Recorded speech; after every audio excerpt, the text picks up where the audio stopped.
Quienes tengáis la costumbre de seguir este espacio, seguramente hoy estaréis pendientes de qué es lo que voy a decir sobre los nefastos 80 primeros minutos del partido que la Unión Deportiva Almería le empató este domingo al Eibar, o de los 6 puntos de 18 posibles que acumula el conjunto rojiblanco en este arranque liguero, o sobre la dramática facilidad defensiva que sigue mostrando el conjunto de Rubi,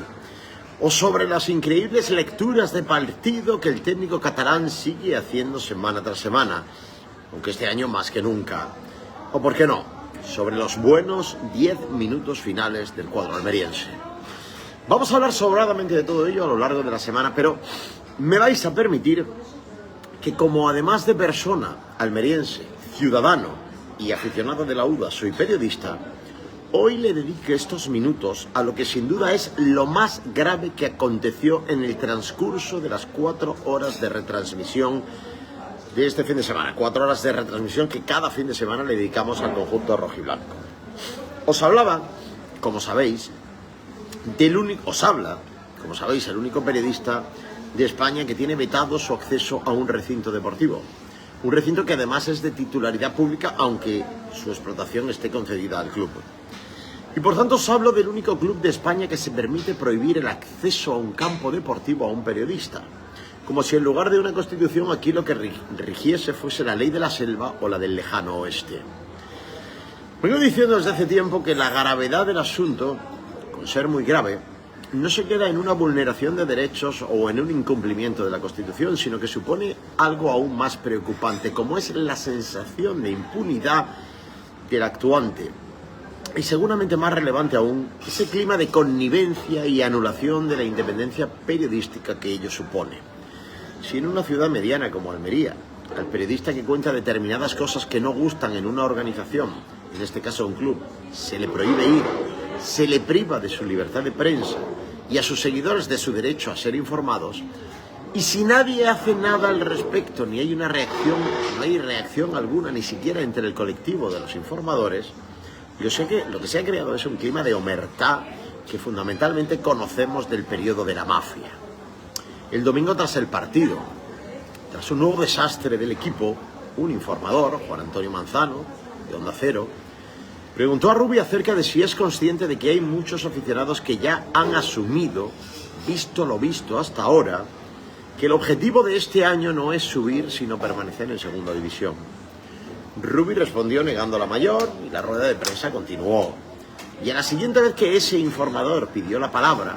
el jefe de prensa del club que dirigía el acto, antes de dársela, le advirtió textualmente: a ver si esta pregunta puede ser un poco más positiva que la anterior. Soy consciente de que habrá quien no le dé ninguna importancia a esto, pero periodísticamente no es que la tenga,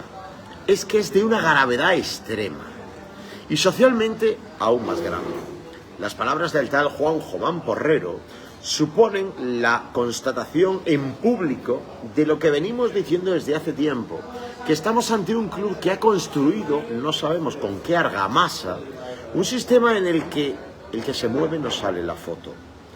en el que es el propio club el que decide qué se dice y cómo se dice, en el que hay continuas llamadas de atención a modo privado para ir conduciendo los actos informativos, pero que ahora ya, sin caretas ni pudor, se exhibe todo ello de manera pública, con todos los medios de comunicación de España conectados en ese momento.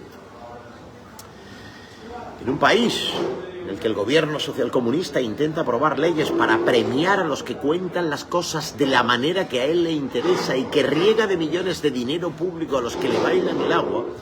hasta ahora ningún político se ha atrevido a llegar tan lejos. ¿Nos podríamos imaginar al jefe de prensa del gobierno dar la misma indicación a un periodista parlamentario o destacado en Moncloa? Por fortuna, repito, con todo lo que está haciendo el gobierno en contra de la libertad de prensa, esto sería ahora mismo impensable. El club ha traspasado tal frontera. Repito una vez más, sin ningún tipo de disimulo ni complejo. Y lo peor no es que lo haya hecho, sino que nadie en esa sala de prensa, ni fuera tampoco, ni siquiera el mismo protagonista de la indicación, entre comillas, indicación, siquiera se ha perturbado mínimamente, querido oyente / lector. tú sabes perfectamente lo que significa todo esto y lo que supone que los protagonistas de la información puedan conducir a los periodistas hacia donde sí y hacia donde no pueden dirigir su labor informativa. Y sobre todo tú sabes, ahora más que nunca,